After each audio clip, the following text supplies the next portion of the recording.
सभी को मेरा नमस्कार। मैं कक्षा 7A का छात्र अभिजीत राघव आप सभी को एक अनसुने स्वतंत्रता सेनानी के बारे में बताना चाहता हूँ, जिनका नाम सुनकर ब्रिटिश सेना आतंकित और भयभीत हो उठती। वासुदेव बलवंत फड़के। इनका जन्म महाराष्ट्र के एक छोटे से गांव शिरढोण में 4 नवंबर 1844 को हुआ। वासुदेव जी की प्रारंभिक शिक्षा मराठी में हुई और फिर उन्होंने थोड़ी बहुत अंग्रेजी भी पढ़ी, परंतु उनका मन पढ़ाई लिखाई में नहीं था।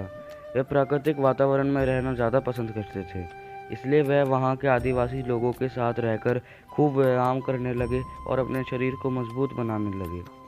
आइए इनके बारे में और जानकारी के लिए हम शिक्षाविद एवं साहित्यकार डॉक्टर राजकुमार उपाध्याय से बातचीत करें। वासुदेव बलवंत फड़के एक ऐसा नाम है भारत के स्वतंत्रता आंदोलन में, जिनको सशस्त्र क्रांति का जनक कहा जाता है। इतिहासकार बताते हैं कि वासुदेव बलवंत फड़के प्रथम व्यक्ति थे जिन्होंने इस विचार पर काम किया कि हम अपने देश को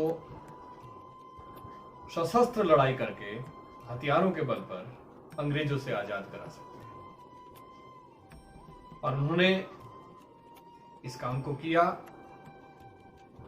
उन्होंने अपने साथियों को, नौजवान साथियों को इकट्ठा किया, उनको लाठी, तलवार, भाला और बंदूकें उनको चलाना सिखाया, और वो अंग्रेजों के साथ में लगातार लड़ते रहे। उनकी जो युद्ध पद्धति थी उसको गोरिल्ला युद्ध पद्धति कहा जाता है, और उससे उन्होंने अंग्रेजों के छक्के छुड़ाए। वो अंग्रेजों के खिलाफ क्यों इतना मजबूती के साथ खड़े हो गए, उसके पीछे मुझे उनके जीवन की एक घटना याद आती है। एक बार वो नौकरी करते थे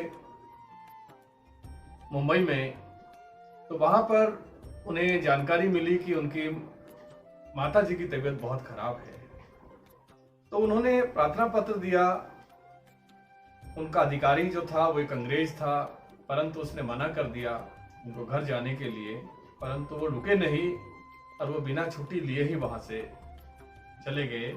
परंतु दुर्भाग्यवश जब तक वो घर पहुंचते उनकी माताजी का देहांत हो चुका था। उनके जीवन की इस घटना ने उनको अंदर तक झकझोर कर रख दिया, और वो अंग्रेजों के खिलाफ खड़े हुए और उन्होंने संकल्प लिया कि मैं अपने देश को गोरों से आज़ाद करा कर ही रहूँगा। और उन्होंने इस संकल्प को पूरा किया, और अंत तक वो मरते दम तक, जब उनको काला पानी की सजा हुई, वहाँ तक वो अपने प्रयत्न में लगे रहे। ऐसे सिपाही को और ऐसे व्यक्तित्व को हमें कभी भूलना नहीं चाहिए, और हमें अपने बच्चों को, विद्यार्थियों को उनका हमेशा स्मरण रखना चाहिए। मैं उनको नमन करता हूँ। ये थे डॉक्टर राजकुमार उपाध्याय। इनका बहुत बहुत धन्यवाद इस महत्वपूर्ण जानकारी के लिए।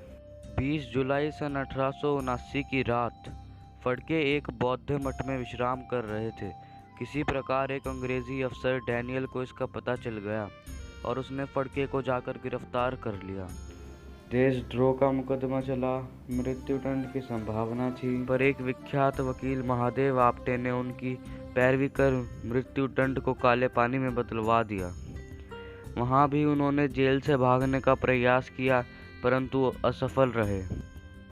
वहाँ कुछ दिनों बाद उन्हें अक्षय रोग हो गया और 17 फरवरी सन 1883 को वासुदेव जी का निधन हो गया।